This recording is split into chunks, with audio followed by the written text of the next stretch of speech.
Bago tayo magpatuloy sa video ko ngayon ay shoutout muna sa isa nating kababayan na nandito na sa South Korea ay siya ay subscribers ko siya si Venus Otilia.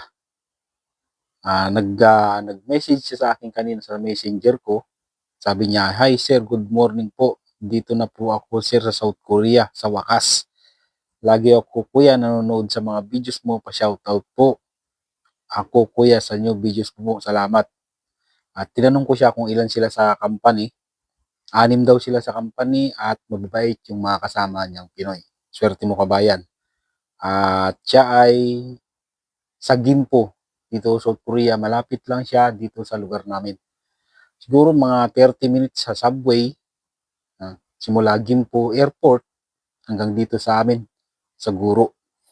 Shoutout sa kabayan, dun sa mga subscribers ko na nandyan sa Pilipinas, yung mga waiting ng employer. Kapag nandito na kayo sa South Korea, kahit i-message niyo ako sa aking messenger para malaman ko na nandito na kayo sa South Korea.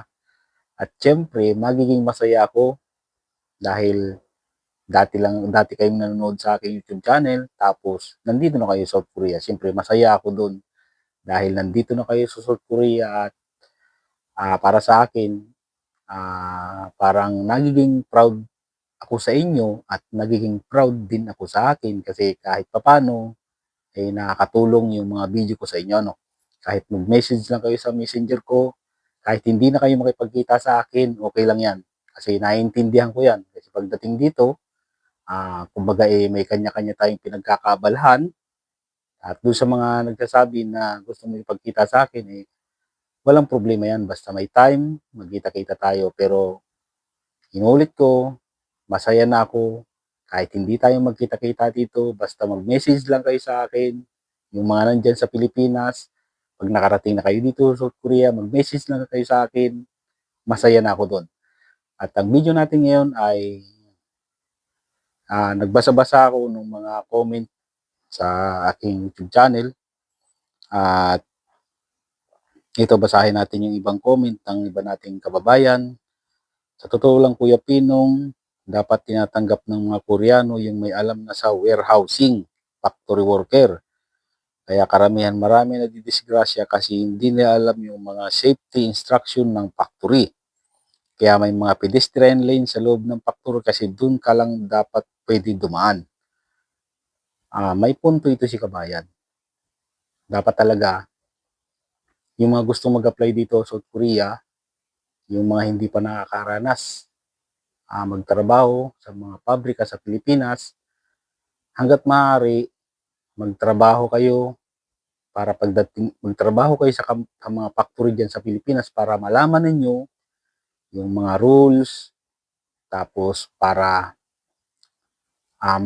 makasalamuhan ninyo yung iba't iba nating ugali, yung iba't ibang ugali ng mga Pinoy sa pagdating sa pabrika, para ma-experience ninyo, para pagdating nyo dito, ay hindi kayo manibago, lalong-lalo sa trabaho. Kasi kung sa Pilipinas ay wala kayong trabaho, tapos pagdating dito sa South Korea, mabigat yung napuntahan yung trabaho, maninibago talaga kayo.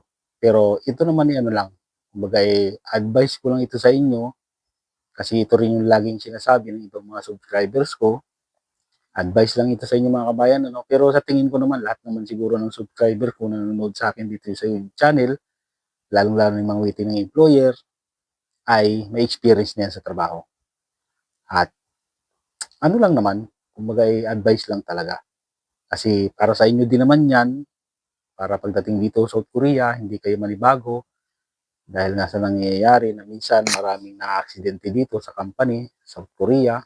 Alam niyo naman ang trabaho dito sa South Korea ay kalamitan ay bukatan, yung tinatawag nilang 3D, dangerous, dirty, difficult.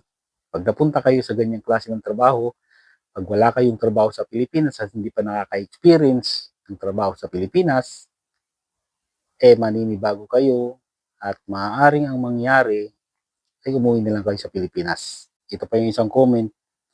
Idol, bago mag-Korea mga kabayan, dapat o at least may skill ka o kaya experience sa mga blue collar o bakbakan na trabaho. Marunong welding, mag-drive, construction, dagdag points at confidence. Dapat marunong bumasa ng sitwasyon para kahit hindi maintindihan ba, di nahuhuli sa galawan. Napansin ko at napansin naman natin na habang tumatagal ay nagbabago talaga yung patakaran ng pagkuha ng EPS factory worker na manggagaling sa Pilipinas papunta dito sa South Korea. Kumbaga ay humihigpit habang tumatagal, habang dumadaan yung mga taon, humihigpit. Kaya nga sabi ko sa inyo, kung may bala kayong mag-apply dito sa South Korea, simulan nyo na ngayon kasi maaaring sa mga susunod na taon ay halimbawa i-required na yung in situ na yan, hingan na kayo ng certificate of employment, nakatunayan na ay may experience kayo sa trabaho, baka dumating na sa punto na ganyan. Sa ngayon, walang problema kahit wala kang experience sa trabaho, pwede ka makapag-Korea, kahit wala kang in situ, yan tawag na certificate na galing sa TESDA, kahit wala ka yan, makakapunta ka dito sa South Korea. Nakita nyo naman, di ba, yung balita nung nakaraan na kailangan daw kahit papano pagdating sa skill test at pagdating sa EPS topic exam ay tataasan na ang passing grade. Tapos pagdating sa skill test, marami na silang tanong na gagawin. Kaya talagang, ayun, nagle-level up na. Hindi na pwede yung chamba imnida talaga. Kaya dapat talaga kayo ay mag-aral ng mabuti. At yun nga, yung sabi, yung karamihan sa mga employer dito ay nagrereklamo kasi pagdating dito ng mga EPS worker, hindi lang sa Pilipinas mga kabayan, pati dun sa mga ibang bansa na pinagkukunan ng EPS worker ng South Korea, napansin nila na pagdating sa company, hindi makasagot kapag tinatanong, walang alam, kaya siguro ganun yung ginawa ng South Korea. Talagang desidido ka na mag-apply dito sa South Korea, kahit ano pa yung rules na ibigay nila, kakayanin nyo yan. Kahit taasan nyo yung passing grade, dagdagan yung mga tanong sa skill test, ay kakayanin nyo yan. Basta mag-aral lang mabuti, taasan nilang score sa exam, mag-aral mabuti. Diba? Tapos ito pa yung isang comment ng isa nating kababayan, suntok sa buwan talaga makapunta sa Korea. Tsambahan pa kung mapili ka after mo makapasa sa schooling, pero pag may pangarap ka, kaya yan. Tama yung si Bayan. Kaya nga, kahit gano'n pa kahirap yung gawin nila, kung desidido kang mag-apply dito, kung desidido kang magtrabaho dito sa Korea, kakayanin mo yan.